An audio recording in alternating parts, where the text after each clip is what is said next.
Hi, theater nerds. I am here with Ewoldt, a very special guest who plays Christine in Phantom of the Opera on Broadway. I'm so excited, and I am really, really glad that she agreed to do this. Thank you, Allie. Absolutely. Thanks for having me. Yeah, we're so excited, and the way I structured this is I asked all the theater nerds what they would want to ask you as someone in Broadway. So they gave me 200 questions. Wow. Now, I'm not going to ask you all 200 questions, of course, but I did put together some ones that I thought were great. So if you want to pass, just say pass. Sure. Because I'm kind of rapid firing them. Okay. But so let's start out with your background. Yeah. So where you are from and if you were always a theater kid or not. All right. I was born outside of Chicago, but I grew up just outside New York City in a small town called Pleasantville in Westchester County. It was very pleasant. I started taking dance class when I was maybe like 3. Because I think my mom saw that I wanted to, channel my energy into something, and I really loved being on stage when we would do our annual performances, and I was able to come in to New York City to see Broadway shows a lot. I saw A Chorus Line was my very first Broadway show, and absolutely loved musicals, and yeah, so I think I pretty much have always been a theater. So did you focus more on dancing at the beginning, or did you do theater and dancing? It was dancing at first, okay. And then I started taking voice lessons when I was about 10, and that was sort of the foray into musical theater, and then I played the oboe, so it was music on that end as well, and all of those things. Great. So growing up doing theater, was there a particular moment that kind of sealed the deal in your mind as far as this is what you wanted to do for the rest of your life? I don't know if there was a moment. Well, the one and only professional show that I did as a child was at the Westchester Broadway Theater. It was the other version of Phantom, funny enough, the Moriarty and Arthur Kopit version of Phantom, and I was cast as the little girl, which basically meant that there was a little boy in the show, and they needed a girl to sort of skip around with him, and so I really didn't do anything. They didn't even have me I could sing if I wanted to. It was sort of optional. But the show went on for about 8 months, and so I really I alternated with another girl, but I got to just sort of sit in this theater and watch all of these amazing professional actors doing their thing, and I would, sit and do my homework and stargaze at all of the amazing performers, and totally, I think that was when I was absolutely bitten by the bug. That's great. So this one comes from Olivia Chase, and she wants to know, what were some of the toughest obstacles you faced working your way to Broadway? And it could be even in high school or college or anything. Sure. So. Hi, Olivia. Toughest obstacles, so many. I mean, the thing about the business here in New York is there are so many talented people, so many really talented people. And so a lot of what's hard is going to auditions, and you sit in the hallway and you listen to all these amazing singers, and then you start to psych yourself out, and I would sit there and be like, oh, well, but they're singing that song and they sound really good, and I don't know if I can do that too. And there's a ton of rejection. You have to audition a ton to actually book the jobs, and so I think that was a really tough thing for me to get used to, the idea of doing all of this work, showing up, thinking that I sang really well, and then not booking jobs from that, and kind of being patient and waiting for the right things to come along. So I have a question kind of bouncing off that. Do you think it's hard to, you think a lot of people maybe quit theater too early because they don't wait long enough, they don't go through as many no's as they're supposed to, and then wait for that one yes, because it is such a tough business. So what I always wonder is if people just give up too early, and But going on to college, you went to Yale, which I've heard is a pretty good school. So they say. I know a lot about Yale, mostly from the Gilmore Girls. So right, that's true. So everything I know is probably really true.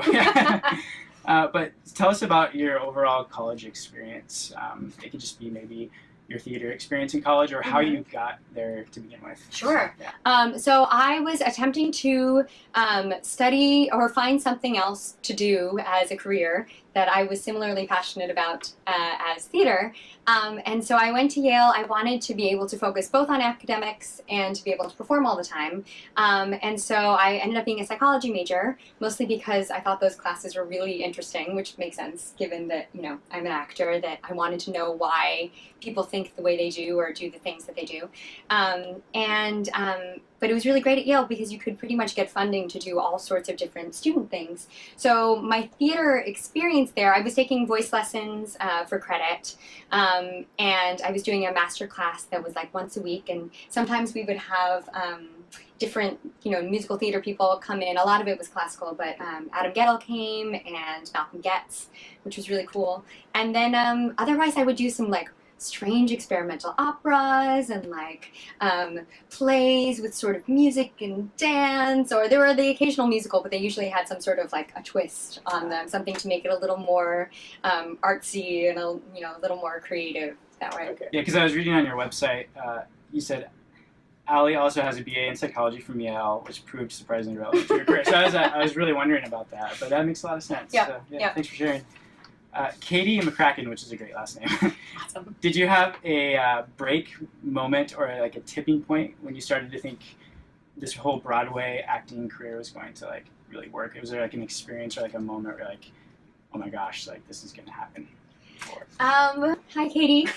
Honestly, I think that that I'm constantly thinking that it's not going to work.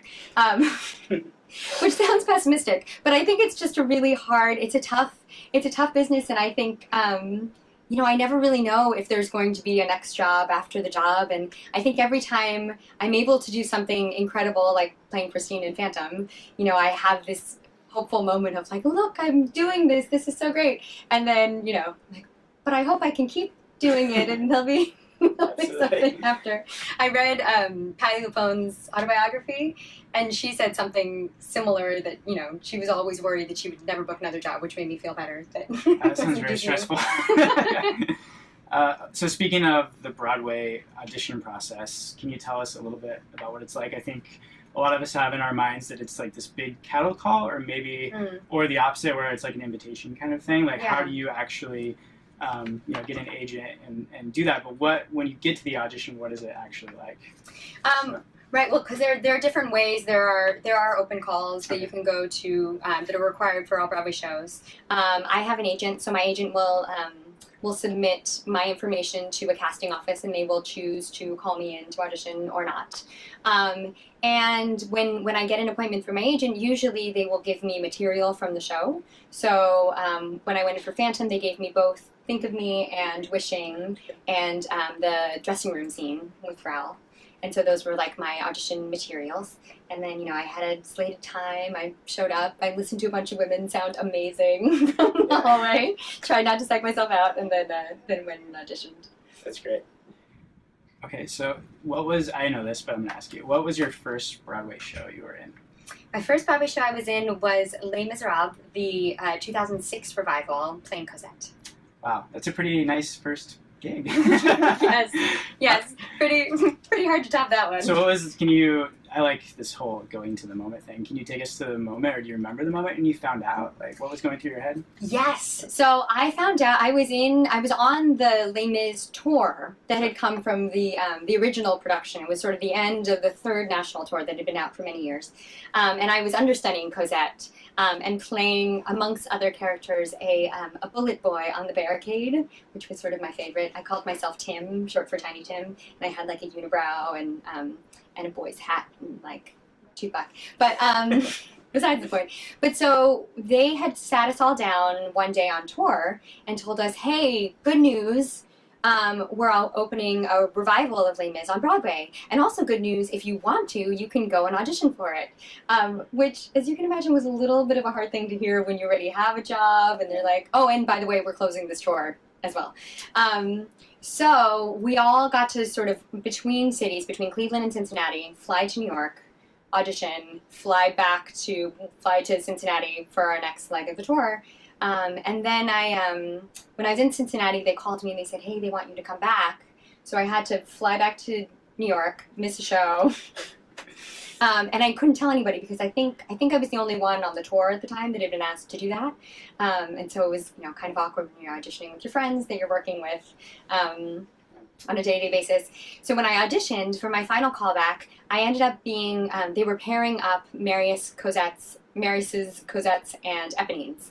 And I looked around and I was the only Cosette there. It's like, well, I don't want to get my hopes up, but that seems like a good sign. And John Caird, our director, made a joke in the room of, "Oh no, you're not really playing the character. We just have you standing in for somebody." Blah blah blah blah. So I got back to the tour and I had like a fairly good idea, but I still had to wait a while before I got the phone call. But this is the long version of the story.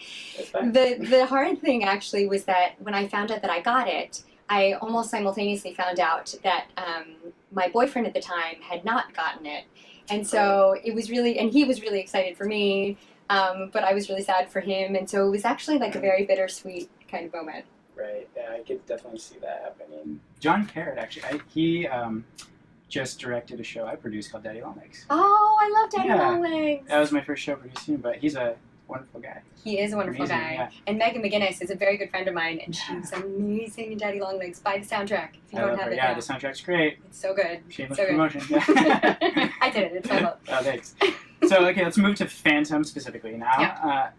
Kaya Resor wants to know, we covered that a little bit, the audition process, so we'll skip that one. But I wanted to know how quick, since the show has obviously been running for a long time, and you get cast into a part as replacing the old Christine, how quick is the transition, like the rehearsal process and all that stuff? I had 3 weeks of rehearsal, so it, at first sort of felt like a lot of time, and then towards the end felt like not very much time at all.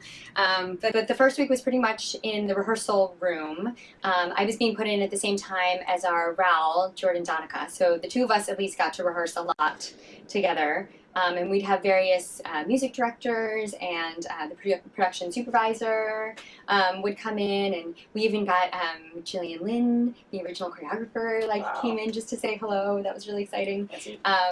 So we did that for about a week, and then the second week we started to move into the theater and would rehearse with some of the Broadway understudies and occasionally some of the Broadway principal cast members, and sort of learned our way around the theater. And then the third week was a lot of tech for us, learning the, how to deal with the fire, things like climbing up and down things. Jordan had to practice his Raoul jump off of the bridge, and then we had a big put-in with the entire cast came in full costume.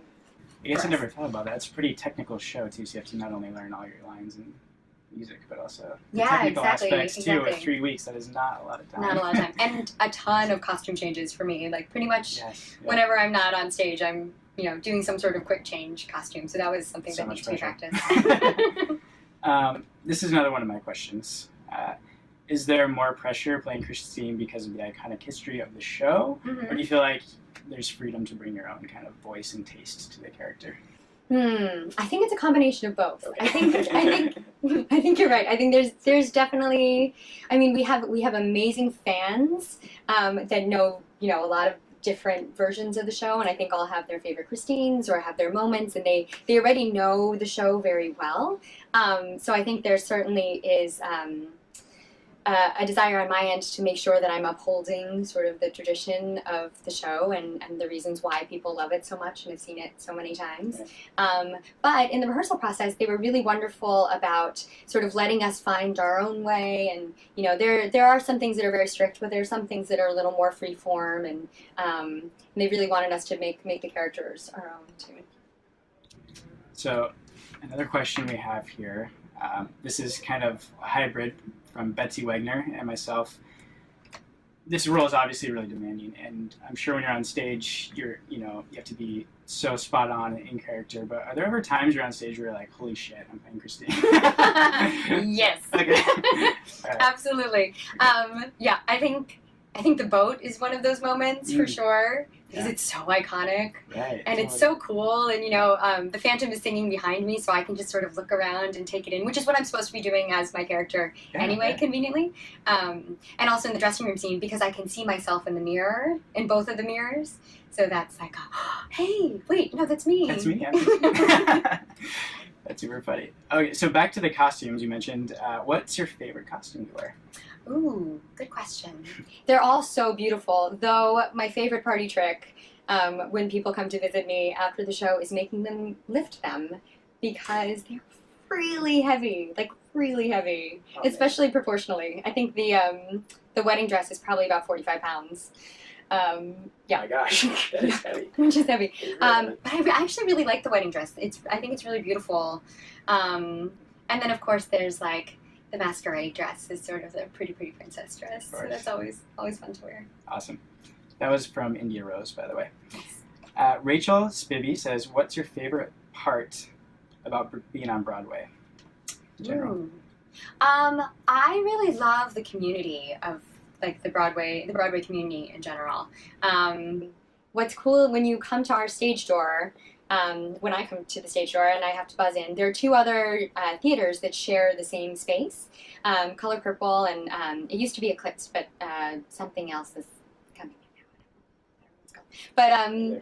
But it's really cool because we can sometimes pass the other actors. You know, when I'm in my dressing room, sometimes I'll hear the applause for Color Purple next door, and then we do different events where we get to meet other actors that are in shows, or I'll go see shows, and it's really a really cool supportive network and an awesome thing to be a part of. Yeah, I think a lot of us I grew up doing like community theater and high school theater, and that's like one of my main reasons why I do theater is like the backstage banter and the community. So it's really good to hear that Broadway has that sense of community as well. Let's go to one thing that surprised you the most, either good or bad, about Broadway. Something you didn't expect, maybe. And you can pass if you want. These are kind of rapid fire. So. Well, I think honestly, what surprised me was that it. You know, as a child, I grew up like putting Broadway on this huge pedestal of like those actors are, you know, magic and they made it. But it turns out that we're all just sort of normal people performing in the same ways that, you know, we performed in our high school shows or summer stock or small regional things. We just happen to be doing it for more people, and you know, there's a bigger budget behind it. But there isn't any sort of like magic light switch that goes off and all of a sudden you're this like perfect Broadway actor. You're still doing the same work, you know, and it is hard. 8 shows a week, or 6 in my case, it's really difficult, and so it's definitely not, you know, the freestyle glamorous lifestyle that one may think it might be. I think a lot of us feel there is that like spotlight when you're on Broadway, and then all of a sudden there's no doubts, there's no hardships or anything like that. You've made it, but yeah, I mean, going into the taxing role and performing, you perform 8 times a week? 6. 6 times. Christine. Okay, 6 times a week. So how do you keep your voice healthy? And overall, like, keep your stamina? Are there like any kind of habits or tricks you can tell us? Sure. Lots of things. Okay. If you take a look around my dressing room, I have shall we product placement? Let's do it. Yeah. I have some Entertainer Secret that I enjoy. I have some Singer Saving Grace. I have my my steamer. Like a glorified throat coat? Is that? Yeah, something like that. Yeah, it's like a little more topical, but they're all like you know, echinacea and licorice, Jack and the Pulpit, ginger. You know, all the homeopathic kind of things. I have a humidifier, I have an air purifier, I have a steamer. I'm pretty much willing to try just about anything because it is really difficult to stay healthy at all times. I do like throat coat a lot. And then, you know, it's the basic things like hydration, lots and lots and lots of water, lots of sleep. Yeah, totally.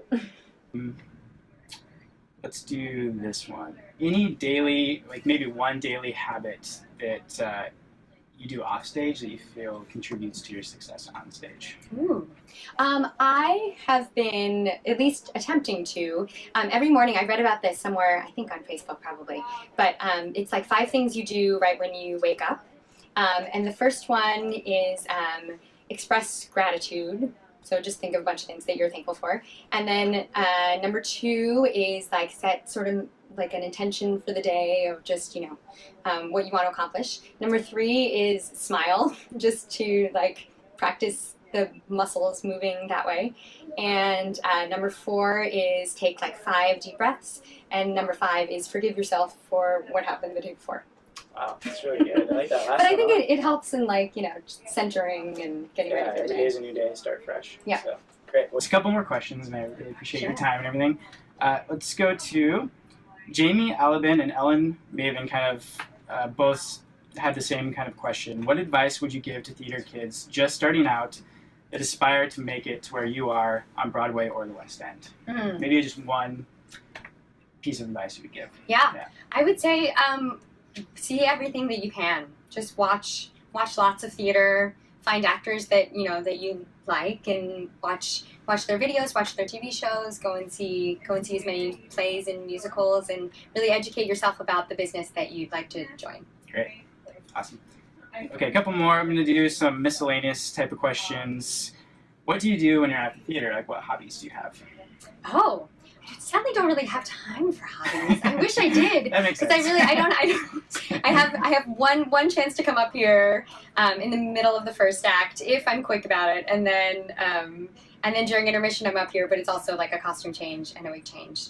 But while I'm getting ready, I usually listen to like This American Life podcast or something. I'm a big podcast guy. Mm-hmm. So what, besides like show tunes, what would be on your iPhone or iPod? What do you listen to? It has been a lot of podcasts lately. Yeah. And then I've always been like a Pandora kind of girl, just like put in something fun. I enjoy like a good like sort of girl power mix with some like Kelly Clarkson. Nice, there you go. Like upbeat, get yourself in the mood kind of songs. Absolutely. All right, last question. What are any future goals as an actress, or do you see yourself always being an actress, maybe getting into the business on another side eventually, or just goals for the future? Yeah, I would love to originate a role in a new musical. I'd really love to get to sort of see something from the beginning and get to create a part. I think that would be really exciting. And then I'm not sure. I mean, I think I would like to get involved in other aspects of the business, maybe producing or directing or somewhere. I actually, one of my favorite things is when friends let me cast stuff. So I think maybe even casting I'm really interested in. I feel like it's like a puzzle, finding the right piece for the show. So I think that might be a fun way to go as well. Absolutely. I really appreciate your time today. Absolutely. If you guys are in New York, make sure to go see Phantom of the Opera on Broadway, running now to eternity, probably. So, and make sure to follow Ali Ewoldt at Ali Ewoldt on Twitter. Yes. And your website, aliewoldt.com, right? Yeah. All right. So I appreciate the theater nerds for watching this, and I also appreciate Ali for her time. So thank you, and thank you all. Thanks, guys.